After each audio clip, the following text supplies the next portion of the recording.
السلام علیکم جی میں ہوں ڈاکٹر آصف، اور آج بچوں کی صحت کے حوالے سے میں آپ کے ساتھ جو ٹاپک ڈسکس کرنے لگا ہوں وہ ہے تھم سکنگ، یعنی انگوٹھا چوسنے کی عادت، جو کہ بچوں میں عموماً کامن ہے۔ اور یہ جو تھم سکنگ ہے یہ ہم ہیبٹ ڈس آرڈر کہتے ہیں۔ اس کی کازز کیا ہیں،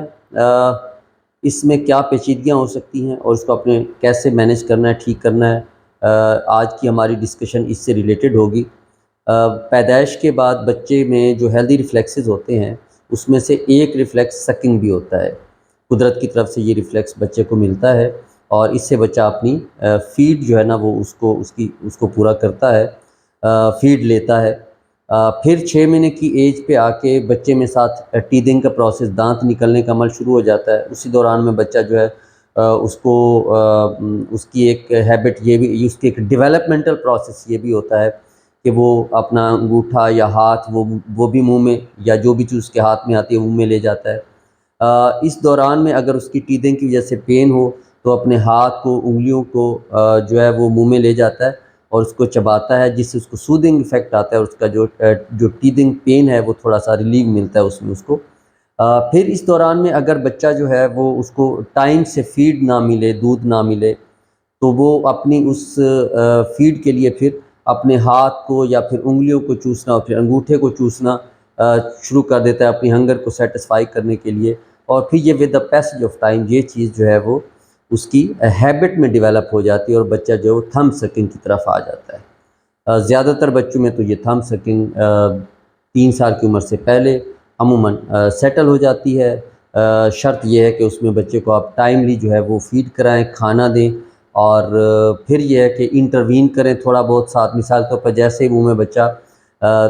تھم یا ہاتھ منہ میں لے تو آپ اس کے فوراً ہی ہاتھ جو ہے یا تھم جو ہے نا منہ سے نکالیں۔ تو یہ آپ تھوڑا سا اس کو بار بار جب ریپیٹ کریں گے تو پھر یہ عادت آہستہ آہستہ بچے میں سیٹل ہو جائے گی۔ پھر یہ دیکھا گیا ہے کہ جو بچے مدر فیڈ پہ ہوتے ہیں ان میں عموماً یہ ہیبٹ کم ڈیولپ ہوتی ہے as compared to those kids جو کہ باٹل فیڈ پہ ہوتے ہیں۔ بیکاز باٹل فیڈ پہ ہوتا یہ ہے کہ بچہ دودھ پیتے پیتے سو گیا، اور پھر مائیں جو ہے نا وہ بچے کے منہ میں وہ باٹل جو رہنے دیتی ہیں، اس سے پھر یہ ہوتا ہے کہ بچے میں وہ سکنگ کی ہیبٹ، پھر وہ تھم سکنگ کی ہیبٹ، اور پھر یہ آہستہ آہستہ تو باٹل فیڈ والے بچوں میں تھم سکنگ زیادہ دیکھی گئی ہے۔ اچھا، 3 سال کے بعد بھی اگر یہ ہیبٹ اسی طرح پرزسٹ کرے تو اس کا مطلب ہے کہ ساتھ میں اس کو آپ باقی فیکٹرز کو بھی لائک دیکھیں۔ مثال کے طور پر کچھ بچے اگر انگزائٹی کا شکار ہوں، کچھ بچے اگر ان میں ساتھ میں اگر وہ نروسنس ہو، پھر اس میں شائع ہوں بچے، اور پھر اکیلا جو بچہ اگر اس کو کوئی بزی نہیں ہوگا، کوئی ٹاسک نہیں ہوگا اس کے پاس، جب وہ اکیلا بیٹھے گا تو مختلف ہیبٹس میں سے ایک ہیبٹ جو ہے وہ تھم سکنگ بھی ان میں آ جاتی ہے۔ تو اس کو کیسے سیٹل کرنا ہے کہ آپ نے بچے کو اکیلا نہیں ہونے دینا، اور اس کو کسی نہ کسی ٹاسک میں، کسی نہ کسی کام میں اس کے ساتھ زیادہ انٹریکشن، اس کے ساتھ زیادہ اپنے ٹائم سپینڈ کرنا ہے۔ اور پھر اس میں جو اس کی کمپلیکیشن پہ پہلے آ جاتے ہیں، پھر میں اس کے آپ کو جو باقی مینجمنٹ ہے وہ بتا دیتا ہوں۔ اس کی کمپلیکیشن ڈیفینیٹلی اگر یہ 3 سال سے آگے بھی پرزسٹ کرے تو پھر اس میں دانتوں کی پرابلم جو ہے وہ آ سکتی ہیں، کیونکہ 3 سال سے پہلے عموماً یہ ہوتا ہے کہ بچے کی جو ٹیدنگ ہے وہ 6-7 منتھ سے سٹارٹ ہوتی ہے۔ جو دودھ کے دانت ہوتے ہیں، جو ٹیمپریری ٹیتھ ہوتے ہیں، جو کہ 2.5 سال تک پھر جو ہے وہ کمپلیٹ ہوتی ہے، یہ جو ٹیمپریری ٹیتھنگ ہے۔ اس دوران میں ظاہر اگر تھم سکنگ ہے تو ڈیفینیٹلی اگر یہ ٹائملی سیٹل ہو جاتی ہے تو شاید یہ بچے کی ٹیدنگ جو ہے یا اس کی جو جو کی ڈیولپمنٹ ہے اس کو ایفیکٹ اتنا نہ کرے۔ لیکن اگر یہ تھم سکنگ 3 سال کے بعد بھی جائے تو پھر اس کے بعد ظاہر ہے بچے کے بعد میں یہ جو ٹیمپریری ٹیتھ ہیں یہ گرنا شروع ہوتے ہیں اور پرماننٹ ٹیتھ آنا شروع ہوتے ہیں۔ تو اس دوران میں پھر ٹیدنگ جو ہے اس میں دانت کی میل ایڈجسٹمنٹ، میل اوکلوژن، وہ ٹیدنگ پرابلم اس میں، یا اس کی ڈینچر پرابلم جو ہے وہ اس میں آ سکتے ہیں۔ پھر اس کی وجہ سے ظاہر ہے بچے کا جو اسپیچ ہے وہ بھی افیکٹ ہو سکتا ہے ٹیدنگ کی وجہ سے، یعنی ڈینچر کی پرابلم کی وجہ سے۔ پھر اس میں بچے کی جو ہے اگر اس کو ٹائملی چیزیں کھانے کو نہیں ملیں گی، اور یہ ٹیدنگ کی وجہ سے اس کی اگر ڈائٹ کم ہو رہی ہو اس ایشو کی وجہ سے، پین کی وجہ سے، تو ڈیفینیٹلی پھر اس کا ویٹ لاس بھی ہو سکتا ہے۔ یہ بچے عموماً تھم سک جب کرتے ہیں تو تھم سکنگ کی وجہ سے اگر کوئی ہینڈ پہ کوئی ان ہائیجین ہینڈ یعنی ہینڈ واش ڈیفینیٹلی نہیں ہے تو اس پہ جو بیکٹیریا وائرسز ہیں وہ منہ اس کے تھرو پھر منہ میں جائیں گے اور پھر وہ جا کے انفیکشن کا سبب بن سکتے ہیں، یعنی ان بچوں میں پھر بعد میں ڈائریا، ٹائیفائڈ، الا بلا یہ چیزیں بھی ساتھ ہو سکتی ہیں۔ پھر ان بچوں میں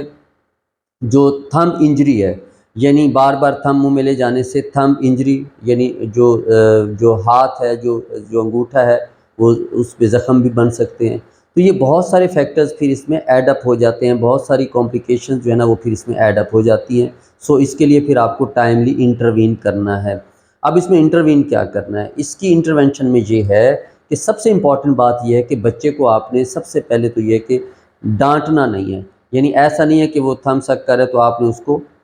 اگر اس کو زیادہ آپ ڈانٹیں گے، ڈانٹ ڈپٹ کریں گے تو وہ سٹریس میں جائے گا اور اس کی یہ ہیبٹ جو ہے وہ زیادہ ہوگی بجائے کم ہونے کے۔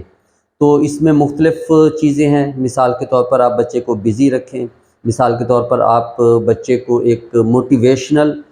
یا اپریسیشن والی ایٹیچیوڈ میں آئیں کہ اگر بچہ اتنے ٹائم تک اگر تھم سک نہیں کرتا تو آپ اس کو یہ والا ریوارڈ دیں گے، تو آہستہ آہستہ اس کو اپریسیشن والے موڈ میں جب لے آئیں گے تو وہ آہستہ آہستہ اس ہیبٹ سے ہٹ جائے گا۔ ہے کہ بچے میں اگر کوئی انگزائٹی فیکٹر ہے، کوئی اس میں کسی بھی وجہ سے بچہ اگر انگزائٹی میں ہے،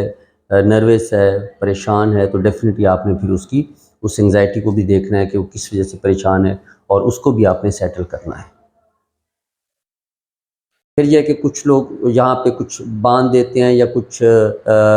رات کو جیسے بچے لیٹے ہوئے اگر ان ریفلیکسلی وہ اپنا ان انٹینشنلی اپنا جو تھم جو ہے وہ کیونکہ ان کی اگر یہ ہیبٹ ہے تو وہ منہ میں لے جاتے ہیں، تو یہاں پہ کوئی چیز باندھ دی جاتی ہے، یا پھر لانگ سلیوز جو ہیں وہ ڈریسز پہنا جاتے ہیں تاکہ رات کو سوتے ہوئے اگر تھم منہ میں لے جائے تو وہ چونکہ وہ لانگ سلیو ہوگی، ہینڈ کور ہوگا، تو وہ پھر اس سے بھی تھم سکنگ سے وہ بچ جائیں گے۔ اور پھر اس کے ساتھ اگر وہ تھم سک کر رہا ہو تو پیرنٹس کو چاہیے کہ ان کو